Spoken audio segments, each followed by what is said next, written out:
Good morning, good afternoon, and good evening mga boss at idol. Tayo pa nagbabalik after 2 weeks.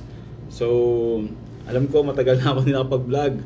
So, ito, nagbabalik tayo at kung mapapansin nyo, nakamaroon tayo dahil entering Chinese New Year ngayon. So, kung kayo fat choice sa mga kapatid nating Chino at Incheck. So, we're back. Topic for today, wala akong maisip. So let's discuss what's happening and what's trending right now, yung bentahan ng mga African lovebirds all over the country.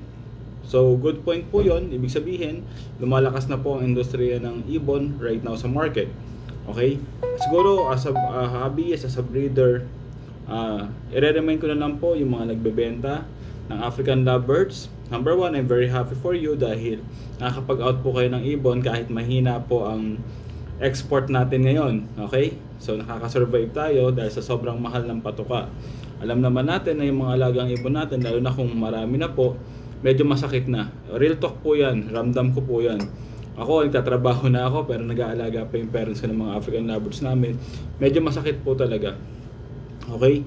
So doon sa mga nagbebenta, as a piece of advice, as I mentioned a while ago, na maging responsible po tayo sa pag-out. Kung gaano po tayo ka-responsable sa pag-aalaga ng mga mahal nating African lovebirds, ganun din po tayo pagka naibigay natin o naibahagi natin yung ibon na to sa mga newbie. When we say newbie, sila po yung mga baguhan na nag-aalaga ng ibon, wala pang karanasan o hindi pa sapat ang karanasan sa pag-aalaga ng ibon.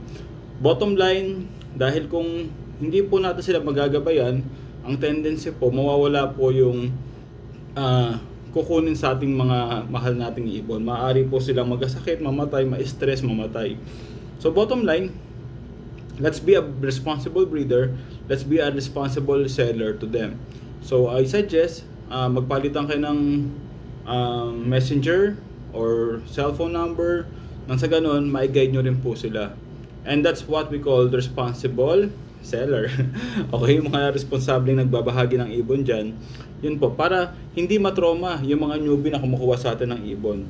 Dahil sila rin po yung dahilan kung bakit lumalakas ang industriya habang walang export. When we say export, nakakapagpalabas tayo ng ibon sa bansa natin.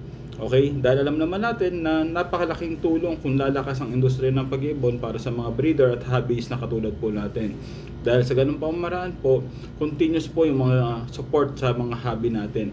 Hindi naman po kasi lahat ng hobbyist is may sapat na kakayahan financially para supportahan yung mga hobby nila. Pero kung lalakas po ang industriya ng pag-iibon, naniniwala po ako na mas lalong tatatag, okay, yung mga nag-aalaga ng African lovebirds.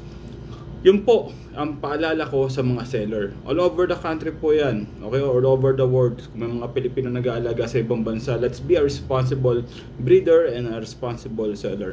Doon naman po sa mga nagbabalak mag-alaga, bigay man po yan o binili, okay, mahihalaga po yan sa pinagkunan ninyo na ibinahagi sa inyo. Ibig sabihin, bago po kayo tumanggap, bago po kayo bumili, siguraduhin nyo po muna na may sapat na kaalaman at kakayahan kayo para alagaan yung ibon. Okay? Ano man ang relihiyon mo, ang turo sa atin, lahat ng may buhay mahalaga. So I would rather suggest, study first, okay?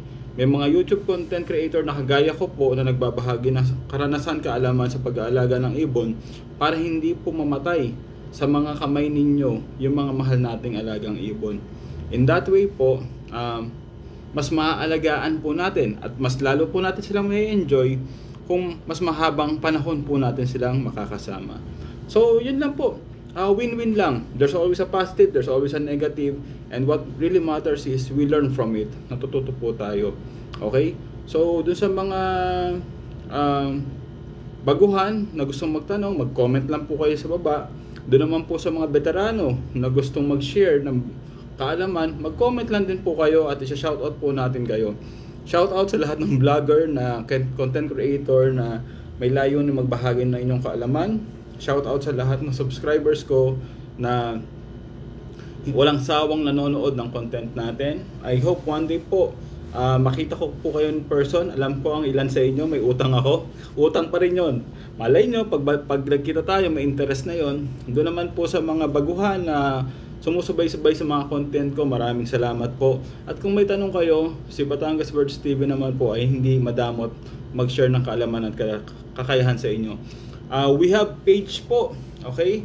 Batangas Birds TV, yun din po ang page natin. Ang pangalan po ng YouTube channel natin is Batangas Birds TV. Ang pangalan ng Facebook group natin na 4,000 na po ang members. Maraming salamat po, Batangas Birds TV. Sa 1,320 subscribers natin, maraming salamat po sa pag-subscribe, pag-comment at pag-support sa Batangas Birds TV. Okay, may isa pa po akong page. Okay, may isa pa tayong page. Ang pangalan po is Y Boracay. So sunod po, sasabog po yung page na yan, yung Y tapos Boracay. Ang magiging content po natin dyan, it's all about updates about Boracay. And the word Y, we will know why Boracay is one of the most tourist destination in the world. Bakit siya tinawag ng world class?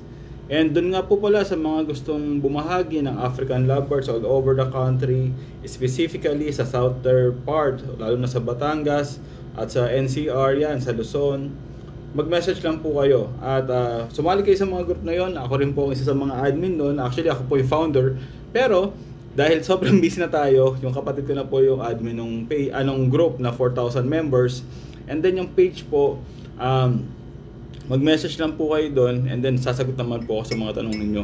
Maaaring hindi ko po kayo sagutin directly doon sa mga messenger o sa mga message ninyo. Antayin nyo po yung mga susunod na topic, baka doon ko po sagutin yung tanong ninyo para mas marami pa tayong matulungan sa mga babahagi natin kaalaman. Okay? So, yun lang po mga boss and idol, at maraming salamat po sa pagbibigay ng oras para panoorin ang content natin. Kung pwede naman po at hindi pa kayo nakaka-subscribe sa channel natin, pakihit na lang po ng notification button, and pwede nyo rin pong i-share sa iba para marami po tayong matulungan. And again, Kong Hefa Choy, Lord to God, and God bless. So yan mga boss at idol, meron tayo mga pure back-to-back opaline. So makita ka nun yun, may mga scallops quality, and yung kulay ng mga pure opaline natin. Usually yung mga opaline na yan sobrang lilinis. Yan yung mga binabangga sa mga pangmalulupit ang mga project natin. So kung ikaw ay newbie at di mo alam mo ibig sabihin ng project, matututunan mo rin yan. So dito naman mga boss at idol, medyo mga mature na to. Halo-halo yan boss ha. Meron tayong opaline, opaline split peel follow, meron tayong mga normal fisher. Okay. So kung mapapansin niyo yung mga tinuturo ko, makikita niyo dyan, may mga paso, may mga bato. Yan, para yung mga tukala ay hindi humahaba. Yan. Yung makikita niyo parang duyan dyan, actually mga boss at idol, kaya anong galagay ng ganyan, pang anti-stress din yan eh. Para sila naglalaro dyan. So may mga pairing cage tayo. Mga boss at idol, mga pang-out natin yan, puro mature dyan. Puro opaline, split peel follow, may mga karga yan. Yung mga ibang mutation natin na may karga, hindi ko na ipopost dito. Okay? Yan, dalawang malaking flight cage yan mga boss at idol. Ito, mga bagong harvest na halo-halo. May mga opaline, tsaka normal fisher. Usually mga ganyan mga pang-out muna natin. Yung may mga ibang karga na hinahanap ninyo, PM nyo na lang. Bilang respeto sa ibang mga mag-iibon. Pinapakita ko lang yung mga normal fisher natin, mga opaline, opa split, peel follow, split dilute, ganyan. Yun lang muna mga pinapakita natin dito. Yung iba naman na ibon natin, hindi na natin pinapost dito sa sa group yan. So, yan, makikita nyo naman boss kung quality o hindi. So mga boss at idol, ayan, partly ng ibon na natin, pinapakita natin. So ito, mga pang Lutino Opa project, meron tayo dyan. 100% may karga yan mga boss at idol. Dahil yung parents dyan is visual Lutino and green opaline. Yan, pinapakita natin mga boss and idol. Maraming salamat po sa mga sumusuporta, at sa mga interesado, PM na lang po kayo. Okay, naisama lang natin sa content sa vlog natin dahil mukhang matagal na naman tayo makakapag-upload. So yan, halo-halo na yan mga boss at idol. PM na lang kung interested po kayo. And maraming salamat po sa pag-support kay Batangas Birds TV. Okay, YouTube channel, may group tayo, may page tayo. PM na lang po kayo sa mga yon.